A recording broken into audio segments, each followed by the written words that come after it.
Good morning dear parents. जैसा कि आप सभी को ज्ञात है कि बच्चों की अर्धवार्षिक परीक्षाएं 11 दिसंबर 2023 से स्टार्ट हो रही हैं। लेकिन सबसे बड़ी चुनौती हम लोगों के बीच में ये रहती है, समस्या ये रहती है कि इन एग्जाम में हम अपने बच्चों के मार्क्स अधिक से अधिक कैसे लेके आएं, बच्चों को कैसे पूरी नॉलेज दें। तो इसके लिए मैं आपको कुछ एडवाइस देने जा रहा हूं, कुछ टिप्स देने जा रहा हूं, उसको ध्यानपूर्वक आप सुनिए। सबसे पहले तो बच्चों को और आपको ये ज्ञात होना चाहिए, ये नॉलेज होना चाहिए कि बच्चों के जो चैप्टर्स आने हैं वो कहाँ तक आने हैं। तो उसके लिए अनेकांत एकेडमी के पूरे टीचर्स ने एक सिलेबस तैयार किया है, जिसमें उन सभी को दर्शाया गया है जो चैप्टर्स आने हैं। आप व्हाट्सएप के माध्यम से मैंने आपको वो सिलेबस भेजा हुआ है, जिसमें लिखा रहेगा कि जैसे आपका हिंदी फर्स्ट है या हिंदी सेकंड है, इंग्लिश फर्स्ट है, इंग्लिश सेकंड है, तो साइड में लिखा गया है। तो उसमें कितने फर्स्ट से लेके कहां तक चैप्टर आने हैं। चैप्टर के बाद उसमें यह भी बताया गया है कि कौन से प्रश्न आने हैं, बहुविकल्पी प्रश्न आने हैं कि आपके सही गलत आने हैं, शॉर्ट आंसर आने हैं। तो उसको आप ध्यानपूर्वक पढ़ें और उसी के हिसाब से बच्चों का रिवीजन कराएं। अभी 10 दिसंबर तक बच्चों का स्कूल में रिवीजन चल रहा है, और जो रिवीजन है उनका लिखित में टेस्ट हो रहा है, ओरल में टेस्ट हो रहा है। तो इस पे भी हमें देखना है कि बच्चे डेली प्रतिदिन आप बच्चों को वो गृह कार्य कराएं, उनका रिवीजन कराएं। नंबर दूसरी समस्या ये आती है, बच्चों का ओवर कॉन्फिडेंट रहता है कि मैंने याद कर लिया, पापा जी मम्मी जी मैंने याद कर लिया, सर मैंने याद कर लिया। लेकिन जब एग्जाम का समय आता है तो बच्चों के दिमाग से वो सारी चीजें भूल जाती हैं, या कुछ बच्चे लिख भी लेते हैं तो लिखने के बाद उसमें ये होता है, आपने जैसे ही लिखा स्पेलिंग मिस्टेक हो गई, आपने हिंदी में लिखा उसमें मात्राओं का मिस्टेक हो गई, आपने गणित में लिखा तो उसमें सवालों में जोड़ घटाव में गलती हो जाती है, जिसके कारण बच्चा सोचता है कि मैंने 80 नंबर का किया, लेकिन वहां कट के उसके 85 नंबर पाते हैं या 60 नंबर आते हैं। तो उसका सबसे बेहतर विकल्प ये है कि बच्चा जैसे लर्न करे, पहले तो लर्न करने का, रिवीजन करने का ये तरीका है। जैसे इसमें मैंने बुक ली और बुक में लिखा है व्हाट इज योर नेम, तो उसको फिंगर के साथ, बच्चा अपनी फिंगर या पेन के साथ उसको लर्न करे।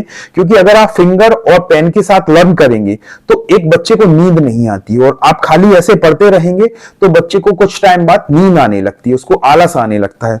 तो उसको वो रिवीजन करता रहे। रिवीजन करने के बाद उसको वो नोटबुक को बंद करके फिर उस क्वेश्चन आंसर को, जो भी आपका न्यूमेरिकल है, क्वेश्चन आंसर है, ट्रू फॉल्स है, उसको वो रफ नोटबुक में अपना करे। उससे लिखने से ये होगा कि एक तो बच्चे को जितने आप लिखेंगे तो आपके दिमाग में वो चीज सेट हो जाएगी। दूसरा, आप जो भी उसमें गलतियां कर रहे हो, मात्राओं की, स्पेलिंग की, तो वो गलतियां आपकी सुधरेंगी, जिससे आपके नंबर अच्छे आएंगे।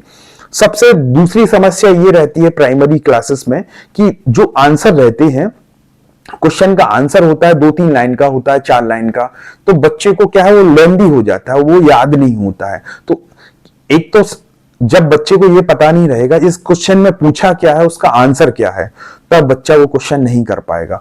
दूसरी चीज, अभी क्या है, आपका बच्चा पहले से स्कूल से आया है, उसकी जो मेमोरी पावर है, जो इंग्लिश पढ़ने की रीडिंग है, वो अभी वीक है। तो उसके लिए हमने एक प्लान ये तैयार किया है, जैसे व्हाट इज योर नेम।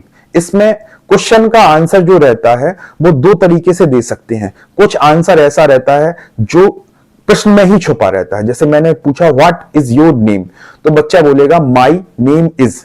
तो नेम इज ये क्वेश्चन से ही लिया गया है, तो इसको हम 2 पेनों से लिख सकते हैं। जैसे माई को लिख दिया मैंने ब्लू पेन से, नेम इसको लिख दिया मैंने ब्लैक पेन से। इसके बाद उसने जो अपना नाम लिखा वो ब्लू पेन से। तो इससे क्या होगा, बच्चे को थोड़ा सा बर्डन कम लगेगा और बच्चा वो उसको याद कर लेगा, धीरे धीरे उसको सारी चीजें आ जाएंगी। और जो अभी टेस्ट चल रहे हैं उसमें ये कोशिश करो कि प्रतिदिन बच्चा 2 चैप्टर्स याद करे, लर्न करे, तो बच्चे को और इजीली होगा, और कम से कम वो 10 तारीख तक सारे सब्जेक्ट का 2 बार रिवीजन कर ले। नंबर तीसरी ये चीज आती है कि बच्चा ये परेशान हो जाता है बच्चा कोचिंग जाता है तो माँ बाप का प्रेशर रहता है, कोचिंग वालों का प्रेशर रहता है कि बेटा आपको जो कोचिंग में वर्क दिया है वो करना ही करना है। लेकिन बच्चे को आप बताओ कितना बर्डन डालोगे। बच्चे के यहाँ 10-11 तारीख से एग्जाम आ रहे हैं, कोचिंग में कुछ चल रहा है और स्कूल में कुछ चल रहा है, तो ना तो वो कोचिंग का कर पाएगा ना स्कूल का कर पाएगा। सबसे बेस्ट तरीका है कोचिंग, इसलिए होती है क्योंकि कोचिंग में डाउट सॉल्व किए जाते हैं। तो कोचिंग वाले सर से आप बोलिए कि जो टेस्ट इनका होना है प्रतिदिन, जो एग्जाम में कुछ चैप्टर्स आने हैं, उनको बेहतर तरीके से आप रिवीजन कराइए तो बच्चा बेहतर तरीके से कर पाएगा। बच्चों का एक टाइम टेबल सेट कीजिए, जैसे ही बच्चा स्कूल से आता है कि वो कब कौन से घंटे में किस सब्जेक्ट की पढ़ाई करेगा, कब लंच करेगा, कब थोड़ी सी मस्ती करेगा। बच्चे को ज्यादा देर तक पढ़ाने की कोई आवश्यकता नहीं है, इतना बोझ देने की कोई आवश्यकता नहीं है। अगर बच्चा सोएगा नहीं तो आगे नेक्स्ट डे अपनी एजुकेशन पूरी नहीं कर पाएगा। उसको आप प्रॉपर पौष्टिक आहार दीजिए, क्योंकि जैसा आहार मिलेगा तो उस हिसाब से बच्चे डेवलप करेंगे। उनको पूरी फुल नींद दीजिए। और सभी पेरेंट्स अपने बच्चों को मोबाइल से काफी दूर रखें, क्योंकि अगर बच्चे के सामने मोबाइल होगा तो उसका मन उन रील्स में रहेगा, उनके व्हाट्सएप पे रहेगा। बच्चे को आप उस समय स्टडी के टाइम में बिल्कुल मोबाइल मत दें। बच्चे कहें ऑनलाइन पढ़ना है, हमें कुछ भी करना है, नो मोबाइल।